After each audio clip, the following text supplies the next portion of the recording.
My ex-husband left me broke and homeless, until a stranger said I was heir to $47 million, and I'm sure his perfect life began to fall apart. I'm Sophia Hartfield, 32, and I was elbowed deep in a dumpster behind a foreclosed mansion when a woman in a designer suit approached me. "Excuse me, are you Sophia Hartfield?" she asked. I was holding a vintage chair leg, my hands covered in grime, and my ex-husband's voice echoed in my head from 3 months ago.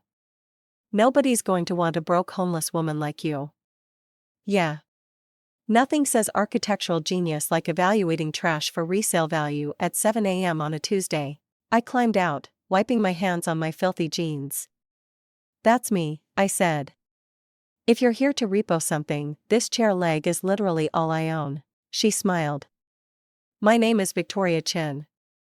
I'm an attorney representing the estate of Theodore Hartfield." My heart stopped. Uncle Theodore, the man who'd raised me after my parents died, who'd inspired my love for architecture, who'd cut me off when I chose marriage over my career 10 years ago. "Your great-uncle passed away 6 weeks ago," Victoria continued. "He left you his entire estate. 3 months ago, I was still middle class. I had a home, a marriage, and an architecture degree I'd never used. My ex-husband, Richard, made it clear working was unnecessary. I make enough for both of us," he'd say, like it was romantic instead of controlling. When I discovered his affair with his secretary, everything crumbled. The divorce was brutal. Richard had expensive lawyers. I had legal aid and hope. He got the house, cars, savings. I got a suitcase and the knowledge that our prenup was ironclad, his parting words, "Good luck finding someone who will want damaged goods." So, I'd been surviving by dumpster diving for furniture, restoring pieces in a storage unit and selling them online. It wasn't glamorous, but it was mine. Victoria gestured toward a black Mercedes. "Perhaps we could talk somewhere more comfortable." I looked down at myself. "I'm not exactly Mercedes ready." "You're the sole heir to a $50 million estate," she said calmly. "The car can handle dust." 50 million. The number didn't compute. I followed her in a daze. Victoria handed me a folder as we drove. "Your uncle left you his Manhattan residence, his Ferrari collection, investment properties, and controlling share of Hartfield Architecture. The firm is worth approximately $47 million. I stared at photos of the mansion I'd seen in Architectural Digest. The Hartfield estate, Uncle Theodore's masterpiece, a 5-story brownstone mixing Victorian elegance with modern innovation. "There must be a mistake," I whispered. "He disowned me 10 years ago." Victoria's expression softened. "Mr. Hartfield never removed you from his will. You were always his sole beneficiary. However, there is one condition, of course." "What condition?" "You must take over as CEO of Hartfield Architecture within 30 days and maintain the position for at least 1 year. If you refuse or fail, everything goes to the American Institute of Architects." I laughed bitterly. I haven't worked a single day as an architect. I graduated at 21, married at 22. My husband thought my education was a cute hobby. "Mr. Hartfield hoped you'd eventually return to architecture," Victoria said quietly. "This is his way of giving you that chance." The car stopped at a boutique hotel. "You'll stay here tonight. Tomorrow we fly to New York to meet with the firm's board. You have 29 days to decide." I looked at the folder in my hands. Photos of the life I'd abandoned for a man who'd thrown me away. The life Uncle Theodore had always wanted me to live. "I'll do it," I said. "When do we leave?" Victoria smiled. 8 a.m. Pack light. Everything you need will be waiting. I glanced at the garbage bag in the trunk containing my worldly possessions. "Trust me, packing light won't be a problem." The hotel room was nicer than anywhere I'd lived in months. Scrubbing dumpster grime from under my nails, I caught my reflection. Hollow cheeks, exhausted eyes, hair desperately needing attention. This was what Richard had reduced me to. I thought back to when I was 21, final year of architecture school. Richard had been 32, successful, charming. He'd walked into my gallery showing where my sustainable community center design had won first place. Uncle Theodore had been so proud. "You're going to change the world," Uncle Theodore had said. "Next year, you'll join my firm. We'll make history together." Richard overheard. He introduced himself, complimented my work, asked me to dinner. Within 6 months, engaged. Within 8, married. Uncle Theodore refused to come. You're making a mistake, he told me on the phone. That man doesn't want a partner. He wants a trophy. You're choosing to lock yourself in a cage. I'd been furious, young, stupidly in love. You're just jealous because I'm choosing my own path. No, he'd said sadly. I'm heartbroken because you're throwing away everything you worked for. But you're an adult. It's your life to waste. We hadn't spoken again. Not when I sent Christmas cards. Not when I called on his 80th birthday. Not when I needed him most. Richard had been controlling from the beginning. Started small, suggesting I didn't need to apply for jobs. Take time to settle into married life, then discouraging the licensing exam. Why stress yourself? When I tried freelancing from home, designing additions for neighbors, Richard would schedule last-minute trips, making it impossible to meet deadlines. Eventually, I stopped trying. My only rebellion was continuing education. Online courses, architectural journals, lectures. When Richard traveled, I filled notebooks with designs I'd never build, projects I'd never pitch, dreams existing only on paper. Richard found them once. That's a cute hobby, he'd said dismissively. But focus on keeping the house nice. We're having the Johnsons over. I ordered room service, the first real meal in days. I searched for Hartfield architecture online. The website was elegant, showcasing buildings worldwide, museums, hotels, residences, each one a Theodore Hartfield masterpiece. I found his biography, a photo from years ago, silver-haired and distinguished, standing before the Seattle Museum of Modern Art. The caption noted he was preceded in death by his wife Eleanor and had no children, but I'd been like a daughter once. After my parents died when I was 15, Uncle Theodore took me in. He encouraged my interest in architecture, brought me to job sites, taught me to see buildings as living things. He paid for my education, believed in my talent, and I'd thrown it all away for a man who never bothered to learn what my thesis was about. My phone buzzed. Victoria, car picks you up at 8 a.m. Bring everything you own. You won't be coming back. I looked at the garbage bag containing my possessions. 1 suitcase of clothes, my laptop, 17 notebooks filled with 10 years of designs. That was everything. I spent the night reviewing those notebooks, seeing my evolution. Early work was derivative, copying Uncle Theodore. But over years, I'd found my own voice. Sustainable design mixed with classical elements. Buildings both timeless and innovative. Richard's opinion didn't matter anymore. It never really had. At 8 a.m., I was in the lobby with my garbage bag and my head high. Victoria was already in the car. Sleep well? She asked. Better than I have in months. So, what happens in New York? First, the Hartfield estate. Then, you'll meet the board at 2 p.m.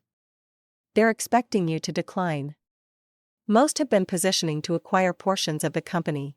Why would they think I'd decline? Victoria smiled. Because you've never worked in the field. Most people would be intimidated. Good thing I'm not most people. And for the record, I know plenty about architecture. I just never got to practice it. As we boarded a private plane, I kept thinking this was a dream. Yesterday, dumpster. Today, first class to Manhattan. Tomorrow, running a multi-million-dollar firm. The universe had one hell of a sense of humor. The Manhattan skyline appeared below as we descended. I'd never been here. Richard had hated cities, preferred quiet suburbs where he could control our environment. The car wound through streets I'd only seen in movies, then turned onto a tree-lined block. The Hartfield estate sat mid-block. A 5-story brownstone, both imposing and welcoming. Original Victorian facade with modern touches. Solar panels disguised as roof tiles. Smart glass windows. Professionally maintained gardens. Welcome home, Victoria said. Have you ever experienced a moment where your entire life pivoted on a single breath? Drop your thoughts in the comments below because I'm still processing this feeling years later. A woman in her 60s stood at the door smiling warmly. Ms. Hartfield, I'm Margaret. I was your uncle's housekeeper for 30 years. She paused. I took care of you, too, after your parents passed. You probably don't remember me well. You were so young and grieving. But I never forgot you. I did remember her vaguely. A kind woman who'd made sure I ate, who'd found me crying in Theodore's study. Margaret, I said, hugging her. Thank you for everything back then. Welcome home, dear girl. Your uncle never stopped hoping you'd come back. The interior was breathtaking.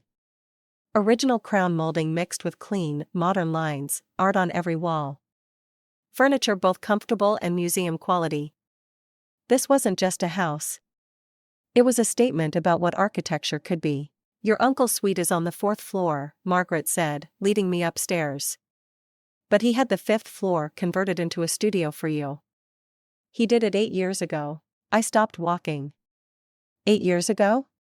But we weren't speaking. Margaret's smile was sad.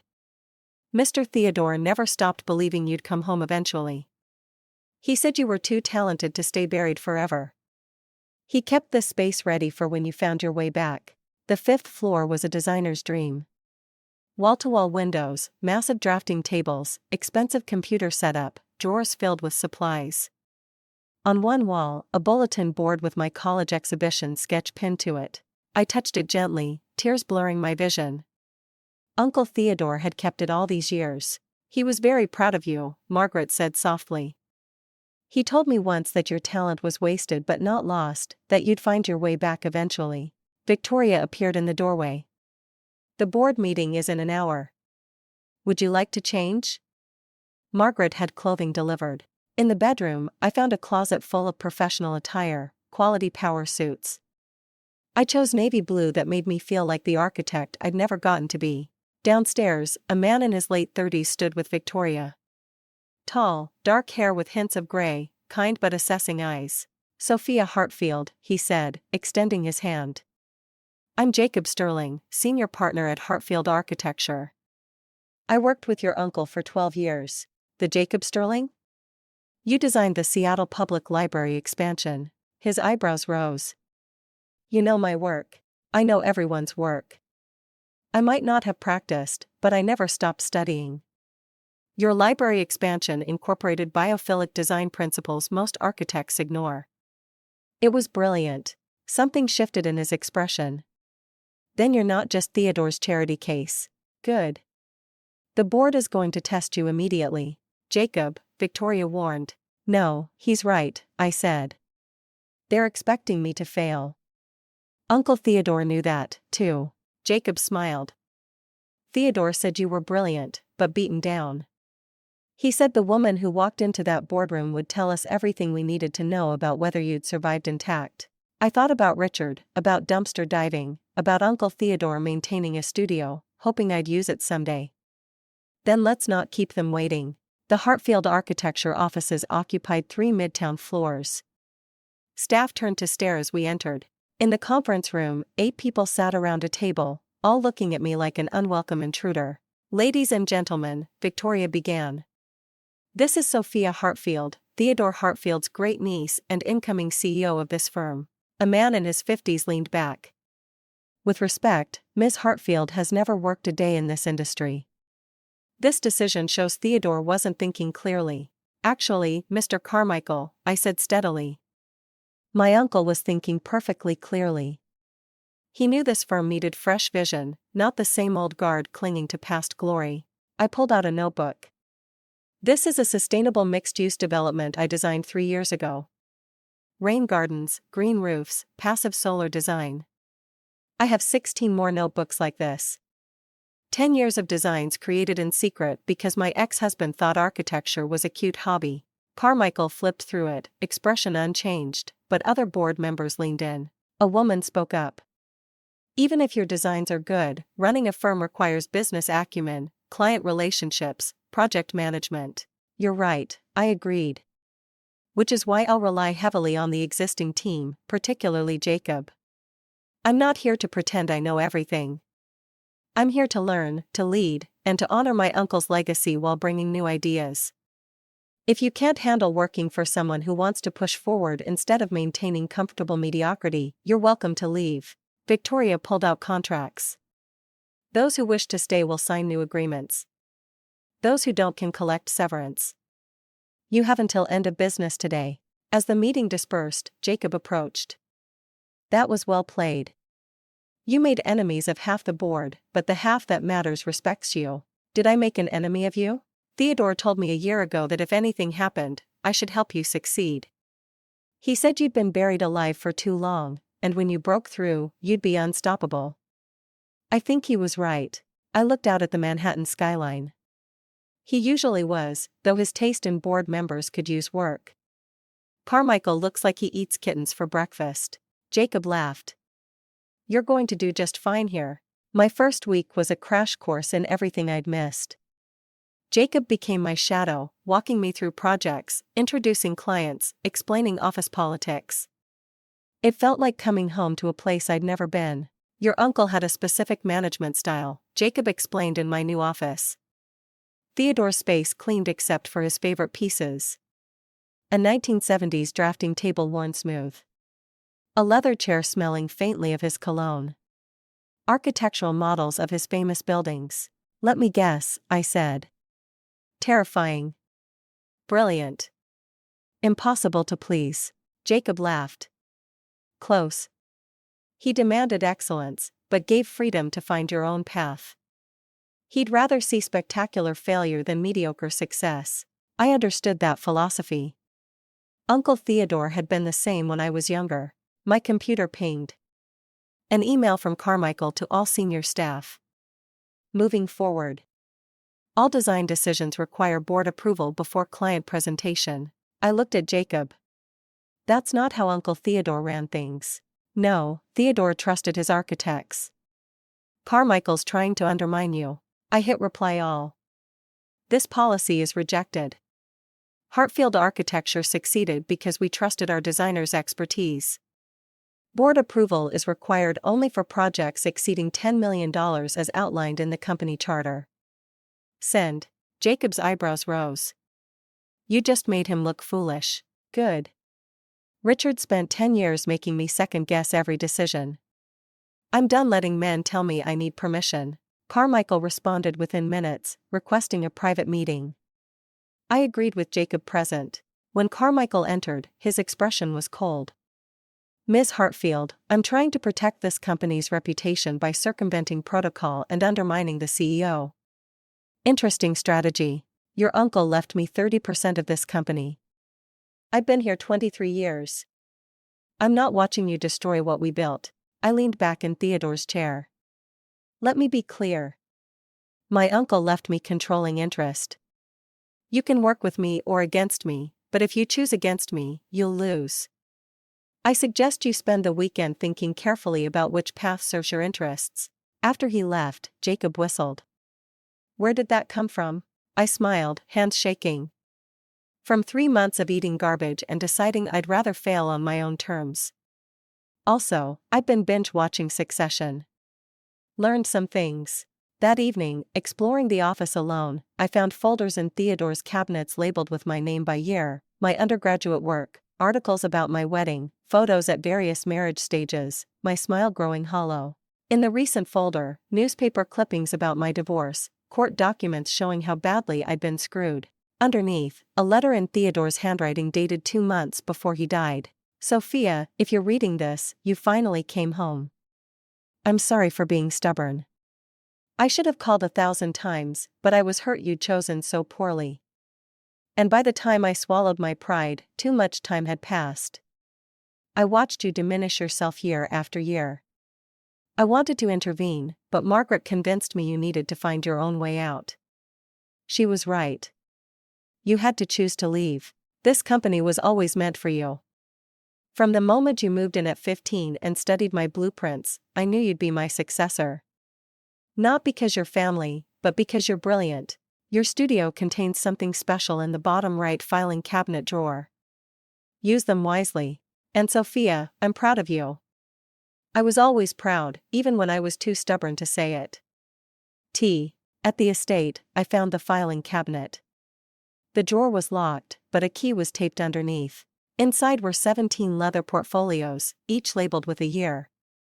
Theodore's early designs, his actual working sketches, not polished versions, but messy real process, failed attempts, revised ideas, notes about what worked and didn't. Each portfolio represented a year of his evolution. This was architectural history. The note in the recent portfolio made me cry. These are my failures, my false starts, terrible ideas that became good ones. I'm giving you this because young architects need to see that even legends struggled. Use them to teach, to inspire, to remind yourself that brilliance isn't born fully formed. It's built one imperfect sketch at a time, just like you're building yourself back now. Love, T. By morning, I had an idea. When Jacob arrived, I was sketching frantically. What are you working on? A mentorship program. The Hartfield Fellowship will bring in architecture students from diverse backgrounds. Show them these portfolios. Let them learn from Theodore's process. Real project experience. Paid internships. Actual involvement. Jacob studied my sketches. That's expensive and time-consuming. That's the point. We're not just building buildings. We're building the next generation. Theodore would have loved that. He would have, Jacob agreed softly. You're not trying to be Theodore. You're being exactly who he hoped you'd become. I looked up at him. Thank you for not treating me like I need to prove myself every second. You proved yourself day one. Everything since is just confirmation. My phone buzzed. Unknown number. I opened it and froze. Congratulations on your inheritance. Guess you landed on your feet. We should talk. Richard. He'd found out through the Architectural Digest article about my appointment. Typical. I showed Jacob, who darkened. Want me to handle it? I looked at Richard's desperate attempt to worm back into my life now that I had money, and I felt nothing, just distant pity. No, I said, deleting and blocking. He doesn't deserve any response. He's already disappearing from my story. And it was true. Richard was becoming irrelevant. A footnote in a much better story. The Anderson project was my first major client presentation as CEO. A tech billionaire wanted a cutting-edge Seattle headquarters, sustainable and statement, exactly what Hartfield architecture was known for. I'd spent 3 weeks on the design with our engineers.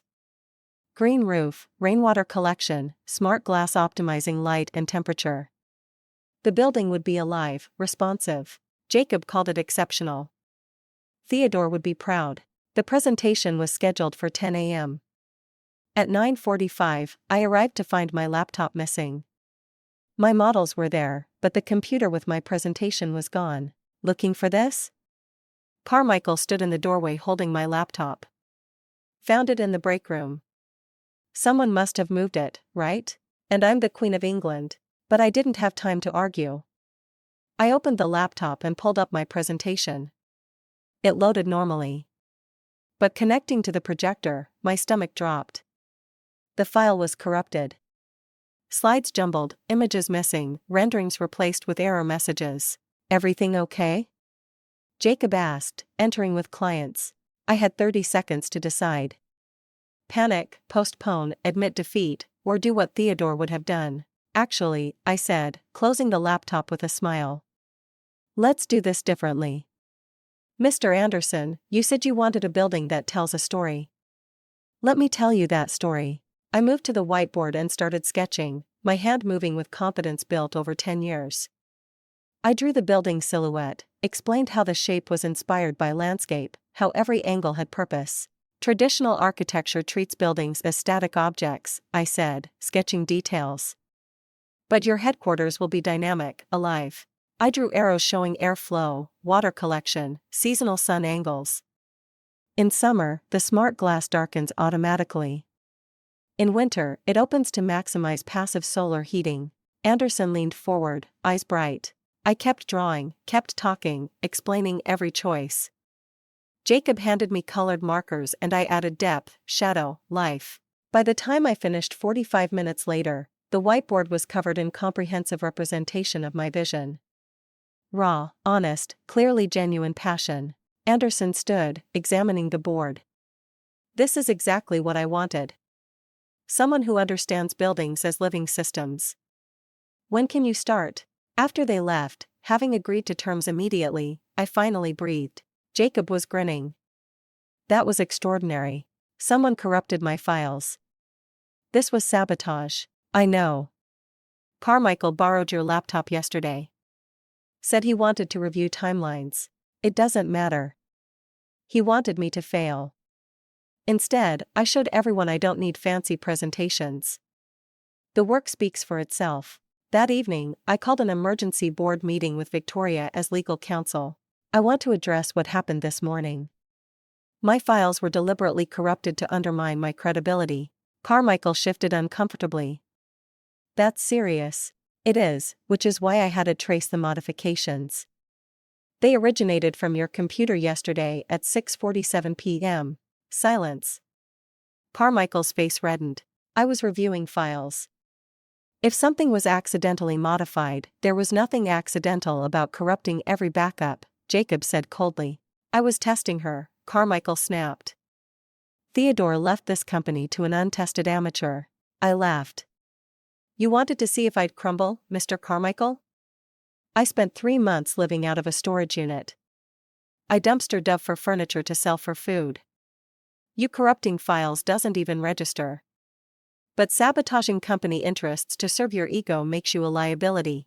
I stood. Here's what's happening. You'll resign immediately. In exchange, the company will buy out your 30% stake at fair market value, and you'll sign a non-disparagement agreement. Or I file formal complaints which will involve lawyers and destroy your reputation. Your choice. You have until end of business tomorrow. After the meeting, Jacob found me at the window.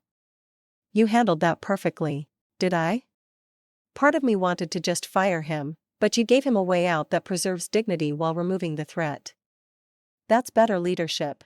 Theodore used to say, the mark of a good leader isn't celebrating success, but handling people who try to tear you down. I turned to face him.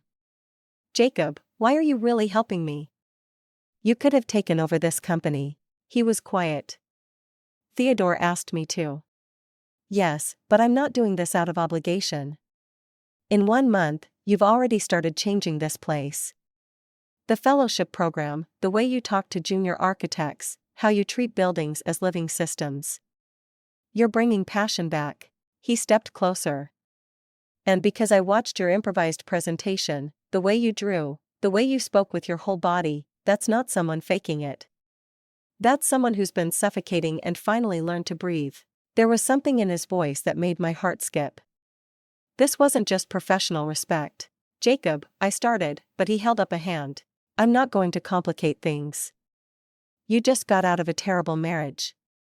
You're rebuilding. I just wanted you to know I see you, the real you, and she's remarkable. He left before I could respond. Carmichael resigned the next morning.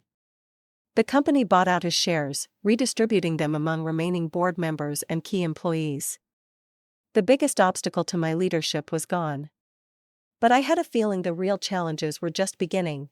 2 weeks after Carmichael's departure, Margaret found a leather-bound journal behind Theodore's architecture books. Ms. Hartfield, you should read this. Your uncle kept a diary. Many entries are about you. The journal covered 15 years from when I first lived with him to weeks before his death. The entries about my marriage stopped me cold. March 15th, 10 years ago. Sophia married Richard Foster today. I refused to attend. Margaret says I'm being stubborn and cruel. Maybe, but I can't watch someone I raised walk into a cage with her eyes open. I told her he was controlling. She chose him anyway.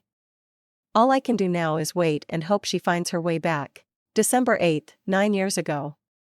Heard through mutual acquaintances Sophia isn't working. Richard won't let her. My brilliant girl is wasting away in suburban silence. I want to call. Margaret won't let me. She says Sophia has to realize this herself, that me interfering would make her defensive. I hate that she's right. July 22nd, 8 years ago. Started building the studio on the 5th floor today. Margaret thinks I'm foolish preparing a space for someone who might never come home, but I need to believe she will. The studio is my act of faith. April 8, 5 years ago. Saw Sophia at a charity gala. Richard had his hand on her back the whole night steering her. She looked thin, tired, her smile brittle. I wanted to say something, but she avoided my eyes. I don't think she's even aware anymore. The diminishing of herself. January 30th, 3 years ago. Heard Richard's having an affair. Everyone knows except Sophia. Part of me wants to tell her, but Margaret's right. She needs to discover it herself. Needs to be angry enough to leave. If I tell her, she might try to save the marriage out of pride. November 11th, 2 years ago. Reviewed my will today. Everything still goes to Sophia, contingent on running the firm for at least a year.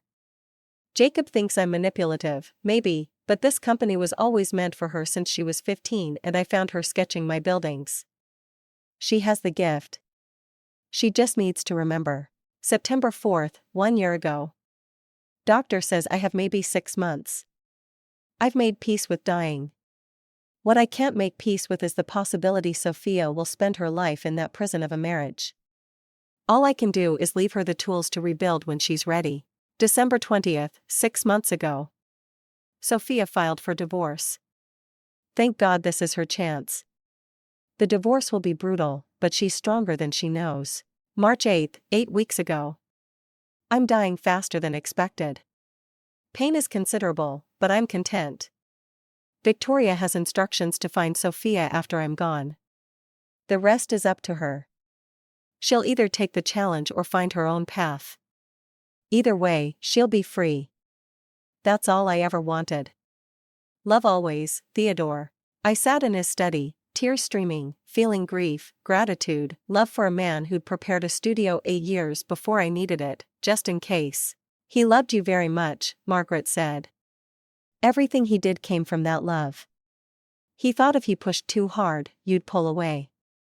So, he waited and he prepared this place for you to come home to. I wasted so much time. No, you learned what you needed to learn. Theodore understood that. That night, I called Jacob. Can you come to the estate? I need to talk. He arrived within an hour. I handed him the journal. He read in silence. When he finished, he looked at me carefully. How are you feeling? Theodore understood me better than I understood myself. Jacob moved closer. For what it's worth, he was right. The Sophia who walked into that board meeting couldn't have existed without everything you went through. He mentioned you, said you'd help me, that you'd understand what he was trying to do. I didn't know about the journal, but yes, he talked to me about you about a year before he died. Told me his brilliant niece was wasting her life, and when she finally escaped, she'd need someone who wouldn't try to control her. He made me promise I'd support you. Is that why you're being so nice? Obligation? It started that way, Jacob admitted. But Sophia, I stopped doing this for Theodore weeks ago. Now, I'm doing it because every day I see you becoming more yourself. That's not obligation. That's admiration. He took my hand carefully. And if I'm completely honest, it's more than admiration. But you just got out of a terrible marriage. I'm not going to pressure you. I looked at our hands. What if I want to be ready? Jacob smiled. Then we'll figure it out together at whatever pace you need. No pressure, no expectations, just two architects building something new. We stood on Theodore's rooftop overlooking the city. And I felt something I hadn't felt in a decade. Hope. Not just for my career, but for my life. Theodore had given me back my belief in myself. He'd proven that sometimes the people who love us most have to step back and let us fall because that's the only way we learn we're strong enough to stand. The best inheritance isn't money or property. It's the gift of believing you're capable of extraordinary things. The Hartfield Fellowship launched 3 months after I took over. Over 300 applications for 12 spots. Jacob and I spent weeks reviewing portfolios. This one, I said, Emma Rodriguez. She's designing homeless shelters that incorporate community gardens. She sees architecture as social change. Jacob studied it. She's young, only 22. No experience. Neither did I when Theodore believed in me. That's the point. The fellows arrived in September nervous. I gathered them in the studio. Your presence isn't charity. It's investment. Theodore Hartfield believed great architecture comes from diverse perspectives. You'll work on real projects alongside our architects. Your ideas will be heard, challenged, sometimes implemented. Welcome to Hartfield Architecture. Emma approached after, hands shaking. Miss Hartfield, thank you. My family didn't understand why I wanted to study architecture. I smiled. Let me guess. They said it was a nice hobby, but not a real career. Exactly. Because people who don't understand passion will always try to diminish it. My ex-husband spent 10 years telling me my degree was a cute waste of time. Don't let anyone make you small for dreaming big. The program was demanding. Fellows worked 40 hours weekly on firm projects while completing designs under mentorship. Some senior architects complained, but most embraced it. By November, Emma's community shelter design attracted attention from a nonprofit building in Brooklyn. They wanted Hartfield to lead with Emma as primary designer under supervision. This is too much responsibility, Emma worried. You're an architect. Act like one. The project became Emma's proving ground. Critics questioned whether we were exploiting young talent. I addressed it in an Architectural Digest interview. The Hartfield Fellowship isn't about cheap labor. It's about dismantling barriers that keep talented people out of architecture. Emma comes from a working-class family. She couldn't afford unpaid internships. Programs like ours ensure talent, not privilege, determines success. The article ran with photos of our fellows. Within a week, 3 other firms announced similar programs. You're changing the industry, Jacob said one evening. I'm doing what Theodore taught me. Though I'm sure he'd have some sarcastic comment about it taking me 10 years to figure that out. Jacob had become more than my business partner. We'd fallen into easy rhythm, working late, grabbing dinner, talking about everything. The attraction was undeniable, but we'd kept things professional until the company holiday party in December. I'd spent the day at the Brooklyn site with Emma, watching her explain her design to construction crews with newfound competence. By the time I reached the party, I was late, windblown, genuinely happy. Jacob found me near the bar. Tie loosened. You missed the speeches. Let me guess. Everyone thanked everyone. Someone made an awkward joke and Melissa from accounting got drunk too early. He laughed. Exactly that order. The DJ started playing something slow. Jacob extended his hand. Dance with me. I hesitated. This felt like crossing a line, but then I looked at his face and thought about Theodore's journal, about building something new.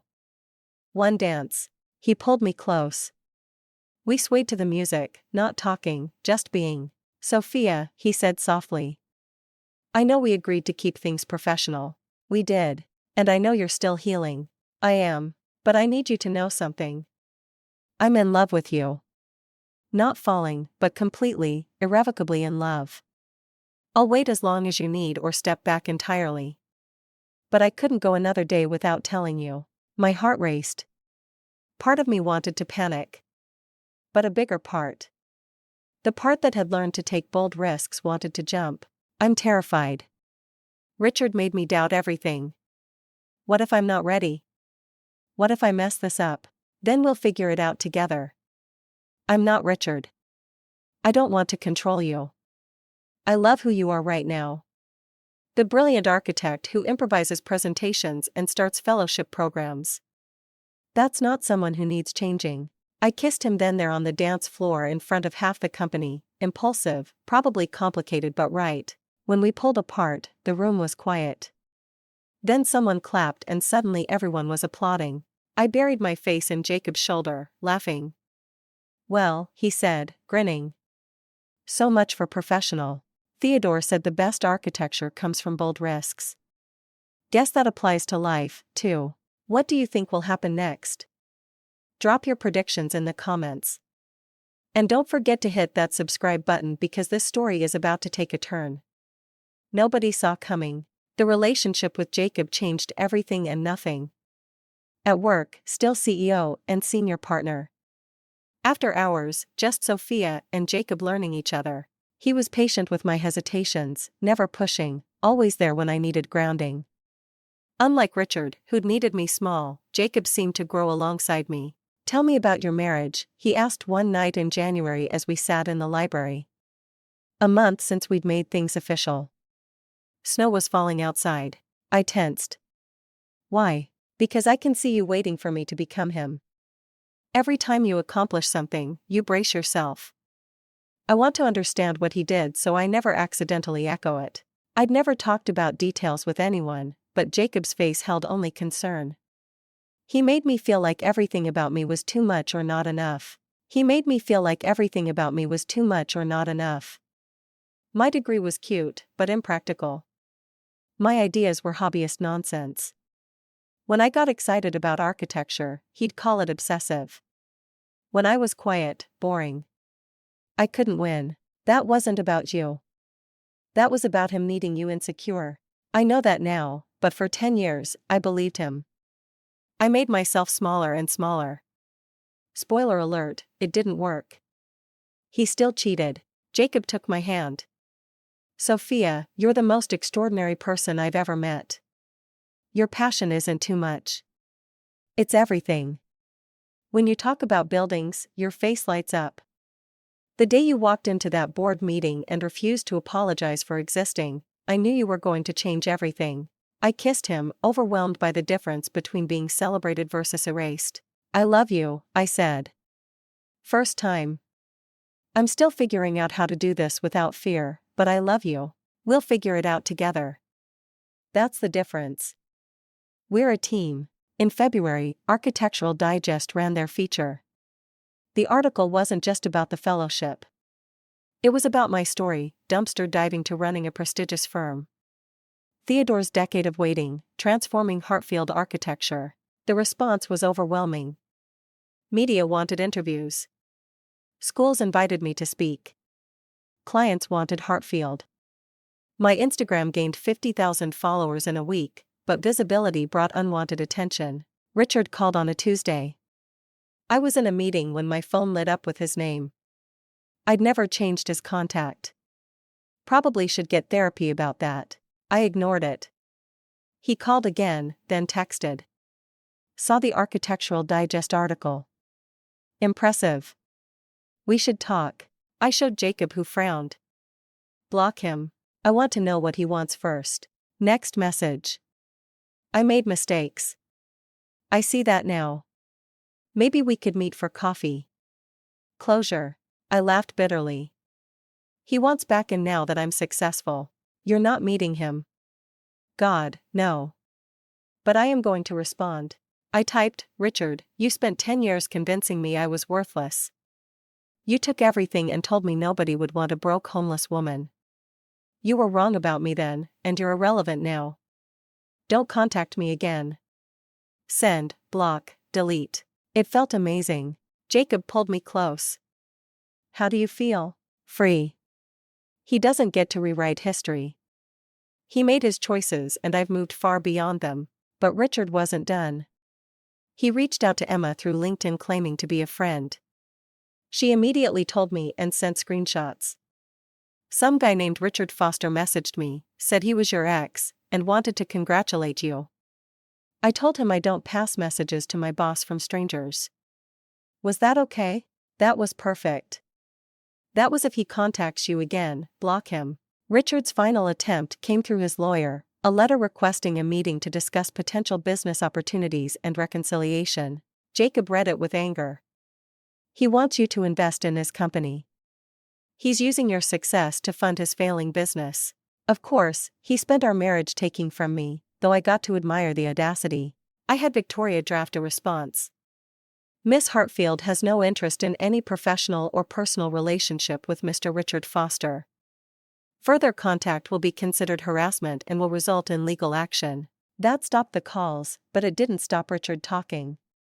A former friend reached out with a warning. "Richard's telling people you stole Theodore's company, manipulated a dying man. He's trying to undermine you." I should have been angry. Instead, I felt pity. Richard was so threatened he needed to create a narrative where I was the villain. "Let him talk," I told Jacob. "Anyone who knows me knows the truth.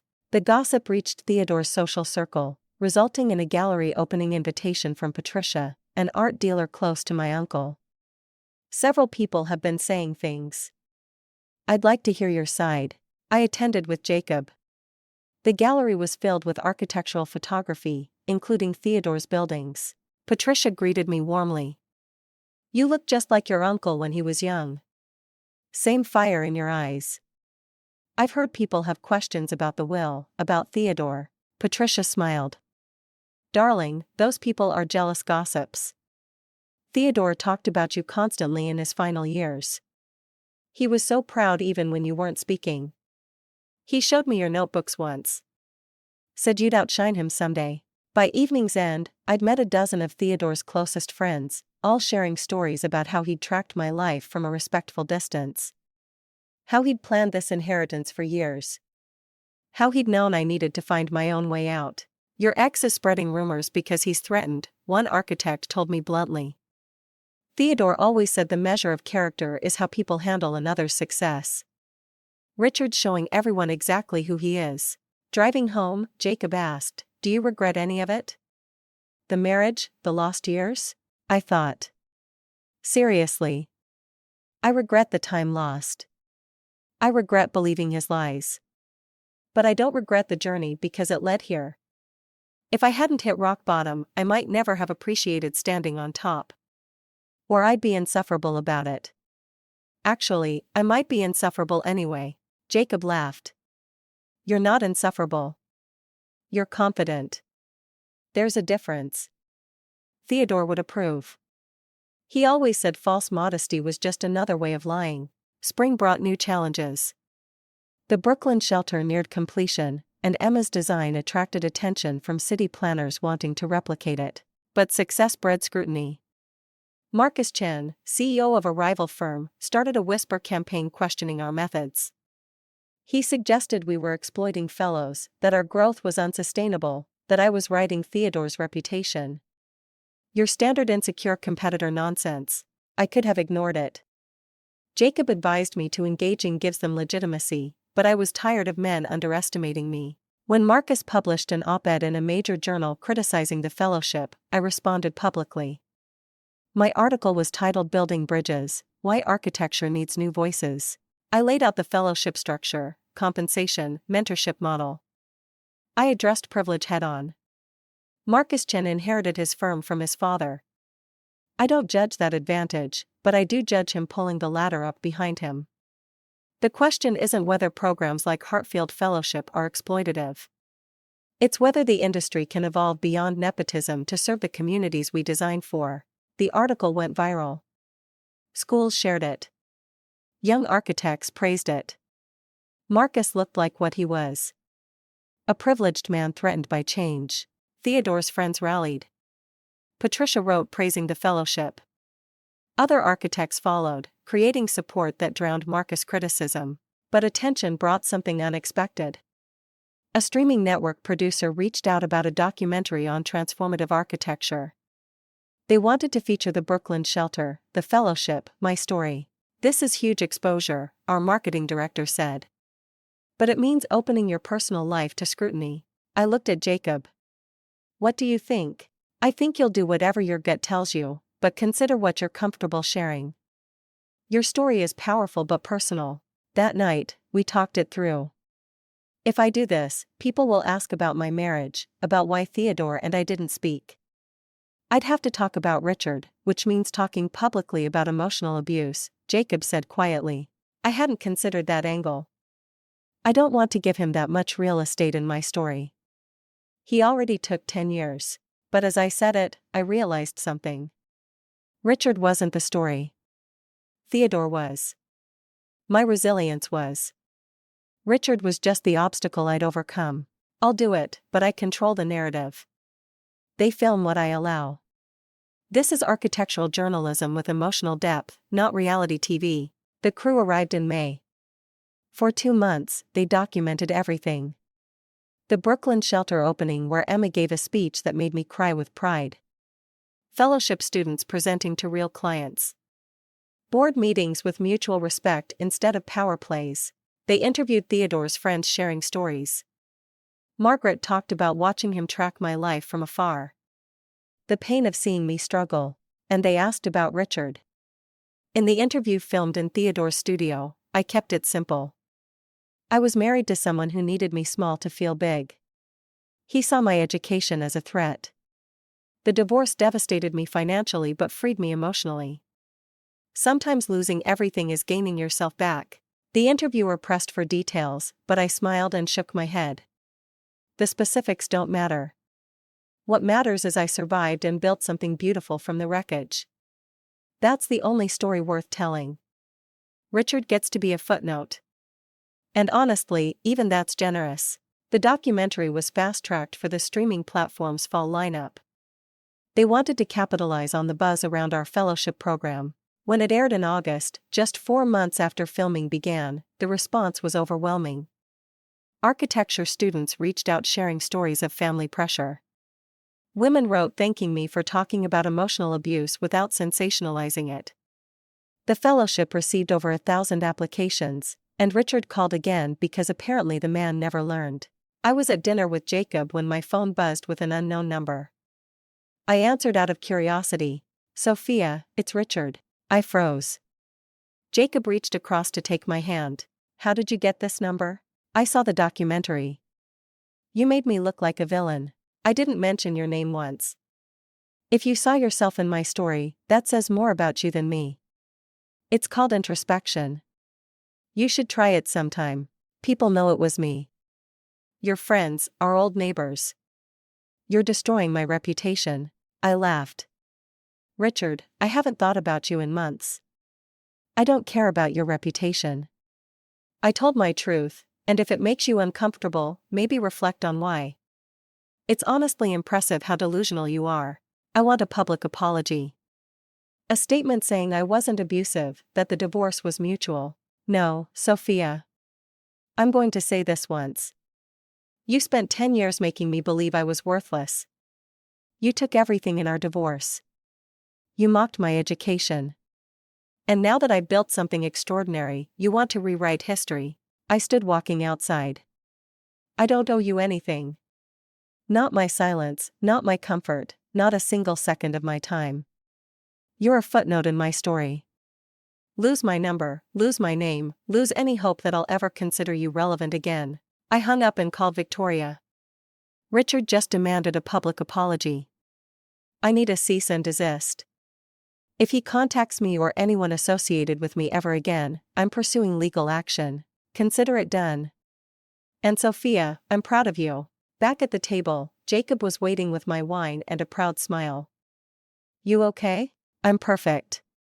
He wanted to make me small again, and I refused. That felt amazing. A woman at the next table leaned over. "I'm sorry for eavesdropping, but I saw the documentary. Thank you for being honest about your marriage. My daughter's in a relationship like that. Your story might give her courage." I gave her my card. "Have her call my office. I'm happy to talk to anyone who needs to hear they're not alone." As we left, Jacob wrapped his arm around me. "You're changing lives, not just through buildings, but through your story. That's Theodore's real legacy. Not the buildings, but the belief that architecture is about people, about creating spaces where lives can transform." The partnership vote happened in October, exactly 1 year after I'd taken over. Jacob had been senior partner, but the board needed to formally approve, elevating him to co-CEO alongside me. I'd expected some resistance. What I got was unanimous approval and something unexpected. Before we conclude, board member Patricia Stevens said, "There's another matter. Sophia, the board has received an offer for Hartfield Architecture." I froze. "What?" She slid a document across. "Marcus Chen's firm wants to acquire us. He's offering $300 million for full acquisition. His firm has been losing major clients to us, and following our securing 3 significant international government contracts this year, he sees acquisition as his only path forward. Given your 51% ownership, the decision is yours. $300 million. I'd have over $150 million personally. Financial security for life." "This is a trap," Jacob said immediately. "Marcus spent months undermining us. The offer is legitimate, Patricia said. I suspect he wants to eliminate competition and absorb our methods. I read the terms carefully. Complete acquisition meant Marcus would control everything: the name, projects, fellowship program. He could dissolve it all and erase Theodore's legacy. No, I said without hesitation. Sophia, that's a lot of money, Patricia said gently. You should at least consider it. I don't need to. Theodore didn't leave me this company so I could sell it to someone who represents everything he fought against. The answer is no. The board members exchanged glances. Then Patricia smiled. That's exactly what we hoped you'd say. Theodore included a provision in his will that we weren't allowed to disclose until you'd been CEO for 1 year and faced a major acquisition offer. She pulled out another document. If you rejected any substantial acquisition offer, you'd receive an additional trust he established. $30 million unrestricted for understanding that some legacies can't be bought. I sat back stunned. He tested me. Even after death, he wanted to make sure you valued the work over the wealth. Many would have sold. Theodore needed to know you'd choose the mission. Jacob was watching me carefully. How do you feel? I thought about it. A year ago, I might have been angry about manipulation. Now, I understood differently. Theodore hadn't been controlling me. He'd been proving to me what I was capable of. I feel like he knew me better than I knew myself. A year ago, I might have sold. But now, this company isn't just Theodore's legacy. It's mine, too. And it's not for sale. The vote to make Jacob co-CEO passed unanimously. As the meeting ended, Patricia pulled me aside. Theodore left you one more thing. She handed me a small velvet box. Instructions to give it to you after you passed the acquisition test. Inside was a ring, a simple band with architectural blueprints etched into the metal and a note in Theodore's handwriting. Sophia, if you're reading this, you passed my final test. This ring belonged to my wife, your great-aunt Eleanor, who you never met. She was an architect, too, one of the first women to practice in the 1950s. She faced barriers you can't imagine, but she never compromised her vision. When she died, I promised I'd give this to someone worthy of her legacy. That someone is you. Build bravely, live boldly, and never let anyone make you small again. I'm proud of you. T. I slipped the ring on my finger and it fit perfectly. Of course it did. Theodore had planned everything. That evening, Jacob found me in the studio looking out at Manhattan with Eleanor's ring catching the light. Penny for your thoughts? Theodore orchestrated everything. The inheritance, the board challenges, the acquisition offer. He mapped out tests to prove I was who he believed I could be. Are you angry? No, I'm grateful. He didn't just give me a company.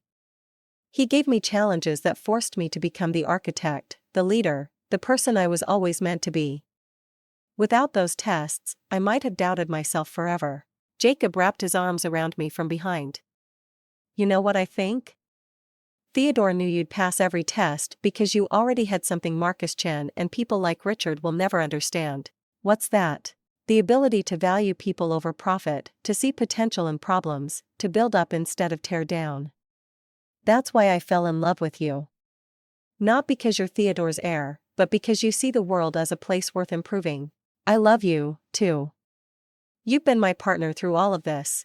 Speaking of partnership, Jacob said, his voice nervous. He pulled a small box from his pocket and opened it. Inside was a ring, simple and elegant, with a small diamond catching light. Sophia Hartfield, I'm not doing this because of any test or timeline. I'm doing this because every day with you is better than the day before, and I want a lifetime of days watching you change the world. Will you marry me? I looked at the ring, then at Jacob, then at the studio around us that Theodore had built, hoping I'd return. A year ago, I'd been married to someone who'd wanted to diminish me. Now, I was being proposed to by someone who celebrated me. Yes, I said, tears streaming. Yes, absolutely. Yes. He slipped the ring on beside Eleanor's ring, and they looked perfect together. Old legacy and new beginning. Should we tell people tonight? Actually, Jacob said, pulling out his phone with a grin. I already asked Margaret to prepare champagne. She's been hoping for this since you moved in. We went downstairs to find Margaret beaming. Champagne chilling. It's about time. Mr. Theodore would be so happy.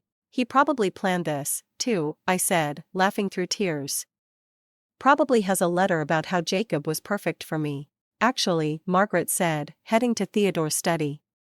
He does. She returned with an envelope addressed to both of us. Dated the week before Theodore died. Jacob and Sophia, if you're reading this together, my plan worked better than I hoped. Jacob, you've been like a son. Sophia, you've always been like a daughter. I couldn't imagine better leaders for my company or better partners for each other. Build something beautiful together. And please don't name any children Theodore. That name dies with me. All my love, T. We laughed and cried, toasting a man who'd believed in us when we didn't believe in ourselves. The engagement announcement made waves in the architecture community. Architectural Digest wanted an exclusive. Design magazines wanted photos. Even Theodore's old rivals sent surprisingly kind congratulations. But the biggest response came from Richard, because of course it did. Victoria called me on a Friday morning in November, her voice tight with controlled anger. Richard filed a lawsuit. He's claiming you used marital assets to invest in Hartfield architecture. That he's entitled to a portion of your inheritance. I laughed. I was broke when we divorced. He took everything. How could I have invested anything? He's arguing that your architectural knowledge acquired during your marriage while he supported you financially constitutes a marital asset that contributed to your current success. It's absurd, but it's designed to be disruptive and expensive to fight. Jacob, listening on speaker, looked furious. He's doing this because she's engaged. This is spite, not legal merit. Exactly. Which is why we're going to destroy him. Sophia, I need evidence from your marriage that shows Richard actively prevented you from working. Emails, texts, anything where he discouraged your career. I thought about those 10 years. I kept journals. Nothing I showed him, but I documented things. His comments about my degree, times he sabotaged job opportunities, ways he isolated me. Perfect. Get them to me today. We're filing a counter-suit for emotional distress, defamation, and harassment. Richard's about to learn that targeting you was the worst decision he's ever made. Finding the journals was harder than expected. They'd been in storage in boxes I hadn't opened since moving to Manhattan. Jacob came with me. As we sorted through boxes, I found the journals buried beneath old textbooks. Listen to this, I said, reading from an entry 5 years into my marriage. Richard told his colleague at dinner that my architecture degree was a hobby. Cute but useless. When I tried to correct him, he laughed and said I was too sensitive. Later, he told me I'd embarrassed him. I apologized. God, Jacob, I apologized for existing. Jacob's jaw was tight. He systematically destroyed your confidence. He tried to, but he didn't succeed. I'm still here and he's the one filing frivolous lawsuits. The journals painted a devastating picture. 10 years of emotional manipulation documented in my handwriting. Richard criticizing my appearance, intelligence, dreams. Richard losing my license exam registration. Richard scheduling trips during interviews I'd arranged. Richard telling me repeatedly that nobody else would love me. Victoria reviewed the documents with grim satisfaction. This isn't just evidence. This is a roadmap of abuse. Richard's lawsuit is going to backfire spectacularly. The countersuit was filed within a week and Richard's legal team immediately tried to settle. They offered to drop his lawsuit if we dropped ours. Absolutely not, I told Victoria. He came after me when I was finally happy. He tried to undermine my engagement, my success, my peace. He doesn't get to walk away without consequences. You understand this will be public. Divorce records, allegations of abuse, all of it will be in court documents. Good. Let people see who he really is. I'm done protecting his reputation at the cost of my truth. The preliminary hearing was scheduled for December. I walked into that courtroom with Jacob beside me, Margaret behind us, an absolute certainty I was doing the right thing. Richard was already seated with his lawyers, looking confident. That confidence evaporated when the judge reviewed our counterclaims.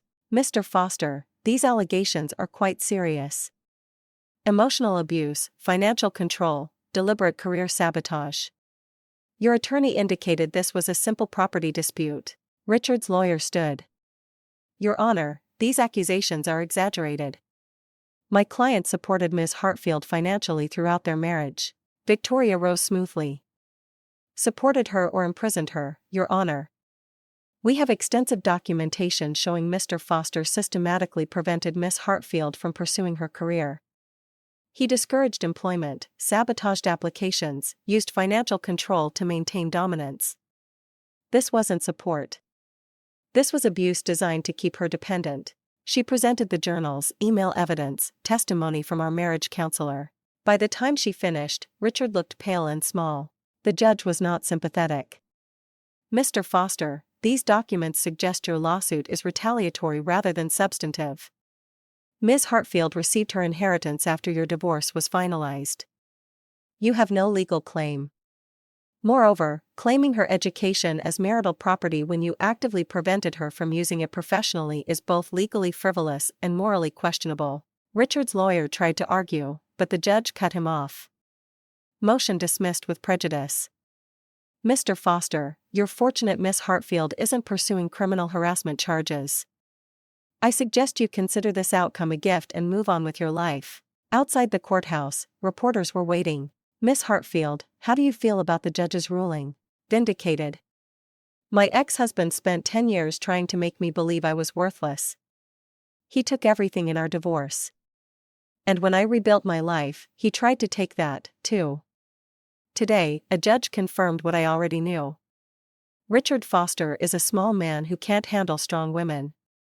I'm done giving him any power over my narrative. Will you pursue further legal action? No. He's not worth my time or energy. I have buildings to design, a company to run, and a wedding to plan. Richard is irrelevant to my future, and honestly, he always was. The clip went viral. By evening, other women had come forward with stories about Richard, patterns of controlling behavior. His business started losing clients. His reputation crumbled, not because of anything I'd actively done, but because of who he'd always been. Finally exposed. Jacob found me that night on the estate's rooftop looking at city lights. How are you really feeling? Free. Finally. Completely free. He can't touch me anymore. His opinion doesn't matter. His existence doesn't affect my happiness. Theodore would be proud. You turned your pain into power. That was always his plan. Every test, every challenge, building toward this, toward me understanding that I'm not defined by who tried to break me, but by how I rebuilt myself. So, what's next? You've conquered your demons, grown the company, started a revolution. What does Sophia Hartfield do for an encore? I smiled, pulling out a sketch I'd been working on. I want to use the $30 million from Theodore's final trust for something ambitious. A nationwide public architecture initiative. Libraries, community centers, public spaces designed with the same care usually reserved for luxury projects. Architecture that serves everyone. Jacob studied the sketches. A nationwide initiative. That's ambitious. Theodore always said the best architecture should be democratic. That beauty and innovation shouldn't be luxuries.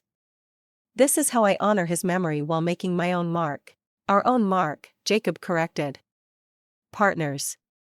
Remember? I kissed him, tasting happy tears. Partners in everything. The wedding happened in April, exactly 18 months after I'd climbed out of that dumpster. We kept it relatively small, about 100 people, held in the estate's rooftop garden that Theodore had designed decades ago. Emma was my maid of honor, having graduated from the fellowship and joined Hartfield full-time. She'd cried when I asked her. You changed my life, not just my career, my entire understanding of what's possible.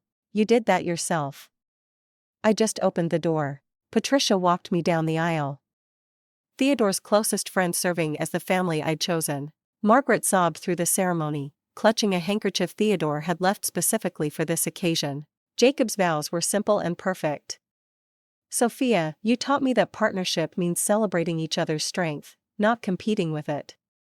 You've made me a better architect, a better man. I promise to always see you, challenge you, and believe you're capable of the impossible. My vows were harder without crying. Jacob, 18 months ago, I was convinced nobody would want me, that I was broken. You didn't just prove that wrong. You made me understand I was never broken. I was just waiting to find someone who saw my cracks as places where light could enter. Thank you for being my partner in every sense, and for loving me exactly as I am.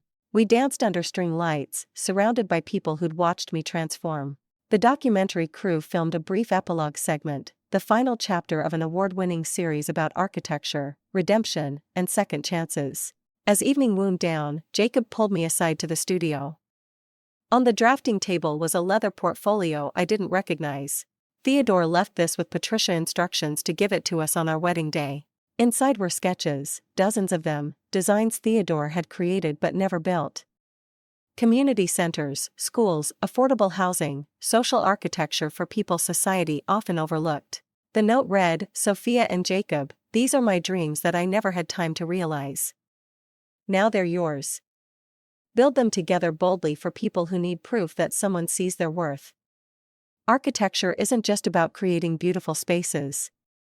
It's about creating spaces that make beautiful lives possible. I love you both.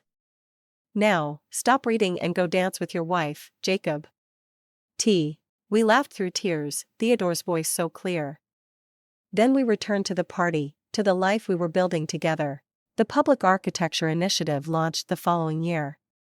Using Theodore's final trust, and additional funding from Hartfield's profits, we began designing and building libraries, community centers, and public spaces across the country.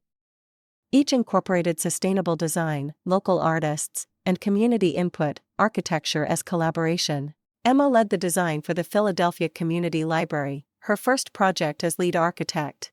I attended the opening, watching her explain her vision to the press. "Architecture saved my life," Emma told reporters. "Not just as a career, but as proof that I could build something meaningful." Sophia Hartfield taught me that buildings are more than structures. They're promises that better futures are possible. I found Emma afterward, hugging her tightly. "Theodore would have loved this. Would have loved you. I know because you loved me enough for both of you. Thank you for seeing potential when I couldn't." Hartfield architecture grew steadily over the next few years, not chasing prestige, but pursuing projects that aligned with our values. We designed schools in underserved communities, affordable housing that didn't sacrifice beauty, public spaces that brought people together. We won awards, but more importantly, we changed lives. Richard faded into obscurity, his business failing, his reputation destroyed by his own actions, and multiple women who came forward with similar stories. I heard about it through former acquaintances and felt nothing. No satisfaction, no vindication, just complete indifference. He'd become what he'd always been, irrelevant. 5 years after taking over Hartfield, I was invited to give the commencement address at my architecture school. I stood at the podium, looking at graduates who reminded me of the person I'd been once. When I graduated, I had a degree, a dream, and absolute certainty about my future. Within a week, I'd abandoned all of it for a man who needed me small. For 10 years, I disappeared into a life that wasn't mine. But here's what I learned. You can't actually lose yourself. You can misplace yourself temporarily, but your essential self remains, waiting for you to remember. When I finally escaped that marriage, I had nothing. No money, no home, no confidence. But I had my education, my passion, and a great uncle who believed I was worth waiting for. Some of you will take straightforward paths. Others will detour through darkness first. Both journeys are valid. What matters is remembering this. You are architects. You see potential in empty spaces. You understand that foundations must be strong before buildings can rise. Apply that same vision to your own lives. Build yourself carefully, honestly, courageously. And when life tries to tear you down, remember, you're trained to reconstruct from ruins. The applause was thunderous. But what mattered more were the students who approached afterwards sharing their own stories, thanking me for being honest. If this story resonated with you, make sure to like and subscribe for more stories about transformation, resilience, and the power of refusing to stay small when the world tries to diminish you. That evening, I returned to the estate where this chapter began. Jacob was in the studio working on sketches for a Detroit children's museum. Margaret had dinner waiting. I climbed to the rooftop to the garden where Theodore had imagined my homecoming. The city stretched below, full of buildings designed by people with dreams and determination. I thought about the woman who'd climbed out of that dumpster 18 months ago, believing she'd lost everything. I wished I could tell her what was coming. But more than that, I wished I could tell her the most important thing. She was already everything she needed to be. She just needed time and space to remember it. My phone buzzed. Emma, just landed the commission for the San Francisco Community Center. Your blueprint is changing the country. Thank you for believing in me. I smiled, typing back, thank you for proving Theodore was right about potential. You're going to outshine us all someday. Jacob joined me on the rooftop. What are you thinking about? Everything. Where I was, where I am, where we're going next. And where are we going? I turned to face him. This man who'd chosen to build alongside me. Wherever we design next, together, he agreed. And in that word was everything. Partnership, trust, love, and the understanding that the best architecture, whether buildings or lives, is created by people who refuse to diminish each other's light. Theodore had given me more than money or property. He'd given me the gift of hitting rock bottom hard enough to understand what solid ground felt like. He'd proven that sometimes the people who love us most let us struggle because they believe we're strong enough to save ourselves. And I had. I'd saved myself, built myself back stronger, and created a legacy that had nothing to do with inheriting success and everything to do with becoming exactly who I was always meant to be. The city lights glittered like blueprints waiting to be filled with purpose. Tomorrow, I'd return to the office, to projects and problems, and the beautiful complexity of creating spaces that changed lives. But tonight, I stood on Theodore's rooftop with Jacob beside me, wearing Eleanor's ring alongside my engagement ring, and understood the truth my great-uncle had spent years teaching me. You can take everything from someone except their ability to rebuild. And when they rise from the ashes, they don't return to who they were before. They become something better, something truer, something unstoppable. I wasn't Theodore's prodigy anymore. I wasn't Richard's victim. I wasn't even just Sophia Hartfield, CEO. I was an architect, not just of buildings, but of second chances, of possibility, of futures built on foundations of belief that everyone deserves space to grow into their best selves. And that was the inheritance that really mattered.